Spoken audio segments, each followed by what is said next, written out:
নমস্কার বন্ধুরা, বাঙালি রান্নাঘরে সকলকে স্বাগত। আবারও এসে গেছি নতুন একটা রেসিপি নিয়ে। আজকের রেসিপি সিম ভর্তা। এইভাবে সিম ভর্তা বানালে গরম ভাতের সাথে খেতে অসাধারণ লাগে। এখানে আমি 250 গ্রাম সিম কেটে ধুয়ে রেখেছি। নিয়ে নিলাম 6-7টা কাঁচা লঙ্কা। উনুনে কড়াই বসিয়ে দিয়েছি, কড়াইতে দিয়ে দিলাম জল। জলটা একটু গরম হয়ে গেলে ওর মধ্যে আমি দিয়ে দেবো সিম।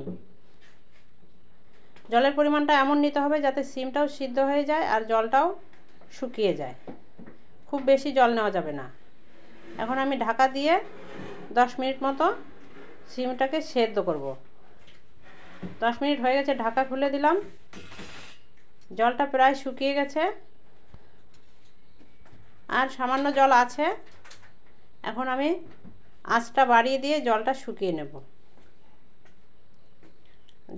সিমটা প্রায় সেদ্ধ হয়ে গেছে।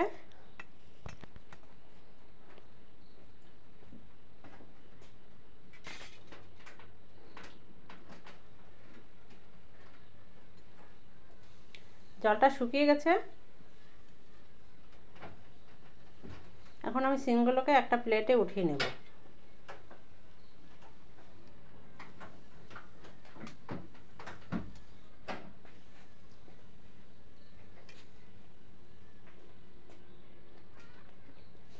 সিমগুলোকে আমি পাটায় বেটে নেব।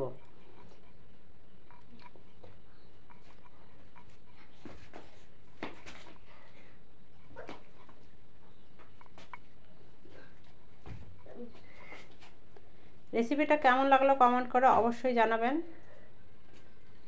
লাইক করবেন, শেয়ার করবেন ও সাবস্ক্রাইব করার অনুরোধ রইল।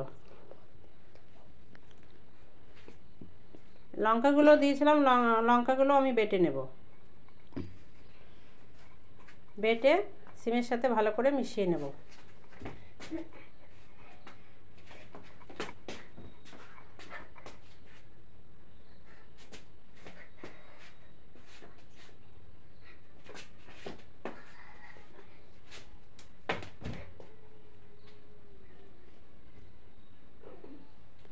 আবারও আমি উনুনে কড়াই বসিয়ে দিয়েছি। কড়াইতে দিয়ে দিলাম সরষের তেল।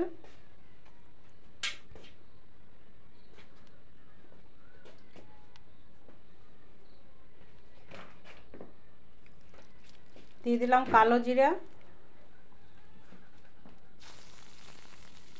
দিয়ে দিলাম কুচানো পেঁয়াজ। এখানে বড় সাইজের 2টো পেঁয়াজ আমি কুচিয়ে রেখেছিলাম।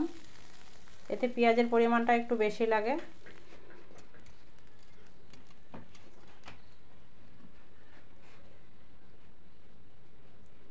দিয়ে দিলাম সামান্য হলুদ কালারের জন্য। নাড়িচাড়ি পেঁয়াজগুলোকে আমি লাল লাল করে ভেজে নেব।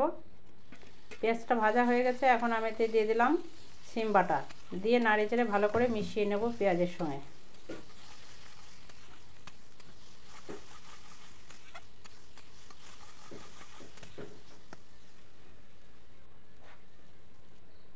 দিয়ে দিলাম স্বাদ মতো লবণ। দিয়ে অনবরত এভাবে করে নাড়তে হবে।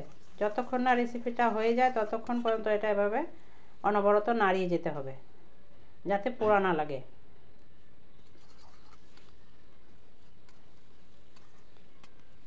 রান্নাটা আমার প্রায় হয়ে গেছে। দেখুন কড়াইয়ের সঙ্গে লাগছে না। জল যা ছিল তা প্রায় শুকিয়ে গেছে, আঠা আঠা হয়ে গেছে। রেসিপিটা আমার হয়ে গেছে। এখন আমি একটি বাটিতে উঠিয়ে নিলাম। দেখুন দেখতে যেমন সুন্দর, খেতে তেমনি সুস্বাদু। এতক্ষণ ধরে ভিডিওটি দেখার জন্য অসংখ্য ধন্যবাদ। আবারও দেখা হবে নতুন একটি রেসিপির সঙ্গে।